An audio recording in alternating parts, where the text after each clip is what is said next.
all we get is frozen sushi. Really? Yeah, I mean, it's nothing like New York, I'm telling you. So people ask me, do you miss New York?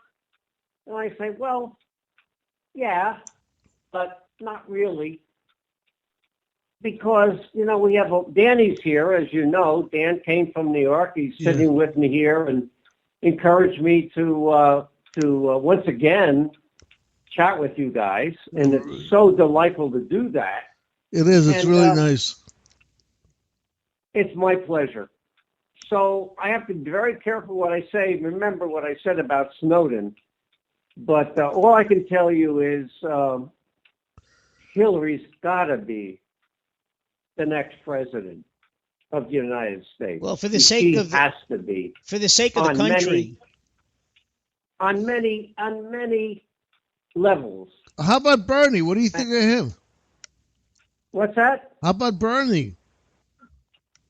I like Bernie, but Bernie's not going to make it. Yeah, I know. I like what he says, and she's going to adopt a lot of what he's saying. Of course, he makes a lot of sense.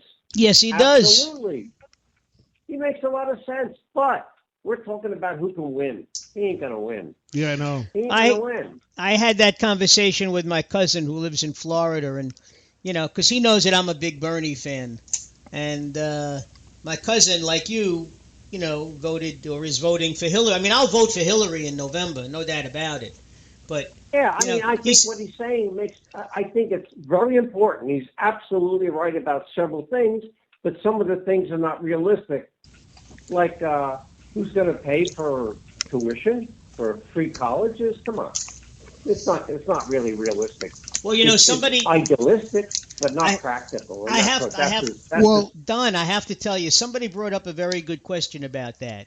Okay, now the president and his wife paid up their loans about 5 or 6 years ago, college loans.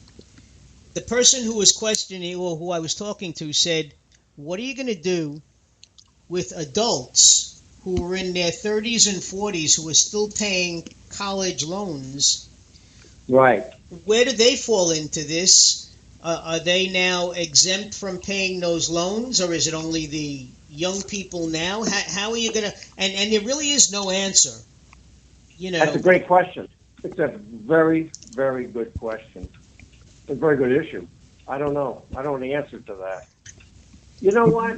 Let me tell you something. I grew up in the 50s, 40s, 50s. And in the 50s,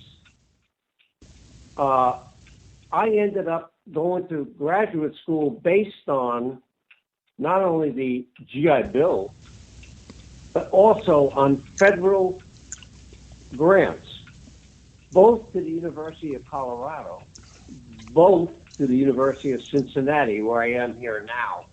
I had federal grants. They call it fellowships, both at the master's and doctoral levels.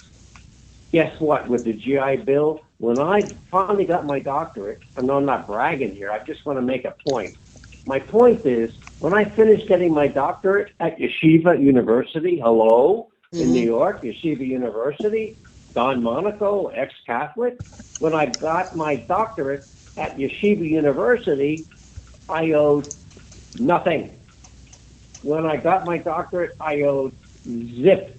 So I went into my first employment at Queens College, New York City, in Queens College. I had my first job there. I was debt-free. Guess what? Thank you, U.S. government. And, this is what Bernie is talking about. And you know what? I worked beyond, I worked until I was 75, right? 10 years beyond where most people retire. Wow. Why? Because not only was I medically and physically able, but because I wanted to continue and pay back. And where did I work in my last 10 years? At a retirement home, a rehab home in Broadlawn down in South Shore, Long Island. And I was paying back, and I knew I was paying back for that wonderful loans that I got from the government. Hello, the government, the wonderful loans I got twice. University of Colorado, in obviously in Denver, and at the University of Cincinnati, where I'm sitting right now.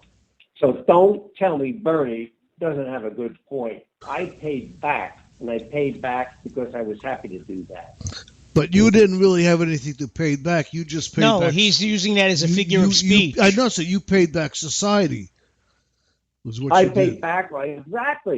Exactly. Of course, I love what I was doing. I mean, that is beside the point. I was helping people in Broadlawn, which is it was a retirement home and a nursing home plus a rehab facility, and I was there for several years. After from 65 to 75, 10 years, and I loved it. And I loved it because I knew that I was. I knew I was helping people who needed to have someone to be close to and help them, to let them know that someone cared about them. When I was a psychologist, I was a person who really enjoyed talking to people who were so lonely, afraid. I can remember people who were afraid to die. And I had talked with them. Of course, I was afraid to die myself, but I was talking to them, trying to help them to realize that there was something unique about them and special, and I cared about them. Well, how special was that? Don, that was, chances are, depending upon how old they were, they probably hardly ever had anybody come up to visit, and they were afraid of dying alone, really. Exactly, Dr. Who's Marc, going to be, no one comes to see me when I'm alive, who's going to be here when my number is called, and Exactly. And it is, you talk about the politics, and I don't want to go much further into it, but I think you asked about Bernie Sanders. He's making a great point. I'm so supportive of the fact that young people need to have the support to get to college. And there's so many people in Cincinnati, young kids that can't afford it, I'm sure, not only here, but across the country. And I just can't help getting so passionate about the fact that these young folks, many can't afford it, and they're intelligent, and they have aspirations about being someone who would contribute not only to society, but they also want to be someone who's done something special. And I always felt that way. I always felt that I wanted to do something special. You have to ask yourself, how many Einsteins, how many Mozarts, how many Mark Zuckerbergs are not going to college because of what you just said, because they can't afford it. Absolutely. So Great point. There's other countries. I'm no Einstein, although sometimes I think I come close. But you know what I mean? Ha ha. There are probably so many young kids, students that can't afford it. On the other hand, by the way, let me switch a little subject talking about this. As you know, I'm a musician. And one thing that I'm really happy to tell you guys about is I'm so active playing here. In July, I'm going to be 80. Really? In July, I'm going to be 80. I've never played better. I never played more creatively. I've never played more expressively than I do now. That's great. 79. I'm playing clarinet, saxophone. I'm playing in a community concert band. I'm playing in a jazz band. And recently, I was just invited to play in a Dixieland band. Oh, boy. In the middle of Ohio. Yeah. That's great. My father-in-law, before he passed away, did that. They moved to Asheville, North Carolina, many years ago. And he was a piano player. and he hooked up with a bunch of guys, a quartet, and they used to play jazz and stuff, music from the 40s and all kinds of stuff, and he loved it. I remember he had a synthesizer in the house that used to, when he was playing by himself, he would add all the other instruments in. Right. Yeah. Well, you see, all right. So let's go back to you got a free education. There's no, why can't it be offered to other people in America? It's done in other countries all across the world. There's quite a few countries that offer free education, free college. But I don't know to the answer to that, to tell you the truth. But let me tell you something. With the point I want to get across to you guys tonight is, I'm sitting in the middle of Middle America, and Danny said to me, "Do you miss not going to the beach?" He said, "I grew up in Jersey. Remember, we used to go down. My brother still has a house in Long Beach Island. We're going to go back sometime September and October, and of course I miss it." But on the other hand, I know I'm doing something special here, because with the music I'm playing not only at, again, nursing homes, I'm playing at schools where kids in the 8th grade never heard jazz before. They never heard jazz before. They're used to listening to what they listen to. And these kids are absolutely enamored to hear us guys with all gray hair and someone with no hair playing, 16 of us playing jazz for them at their school. And, they're so appreciative of that. And, hey, isn't that something special to let kids hear something they never heard before? Of course. Now, is everybody in your group retired?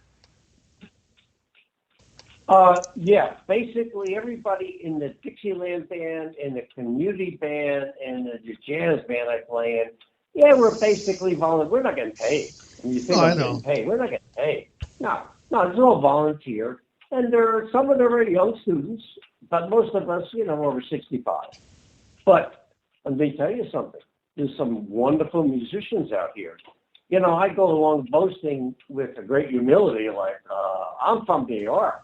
"Oh, you're from New York? Yeah, you play cool jazz." Let me tell you something. There's some wonderful, wonderful musicians here. So, do I miss New York? Yeah. Of course I miss New York, but I'm happy here. Well, that's important. If you're happy, that's all. That's all that really matters. The wife is happy there. She's got her family. Danny's saying to me, "Hey, you're being boring." Am I being boring? Not at all. No, we're enjoying it. Not at all. Don't forget, this is a 2-year hiatus. We haven't heard from you since you moved to Cincinnati. About 2 years, absolutely. Yeah. June 9th, we moved in here. June 9th, 2 years ago. Can you what kind of church do you belong to? Is it a Christian church? Yeah. We just, in fact, this morning, I don't want to go into this whole lot because I don't want to babble on. But this morning, I went to a Christian church, and obviously I'm Christian. But more than that, I want to look for some place that's more inclusive of everybody. When we left New York, we went to the Shelter Rock Unitarian Church, and of course that was fabulous growth experience, where there were a lot of ex-Catholics, Jews, Buddhists, atheists. We were all there, and it was just wonderful. But now,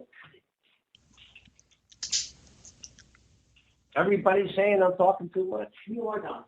Okay.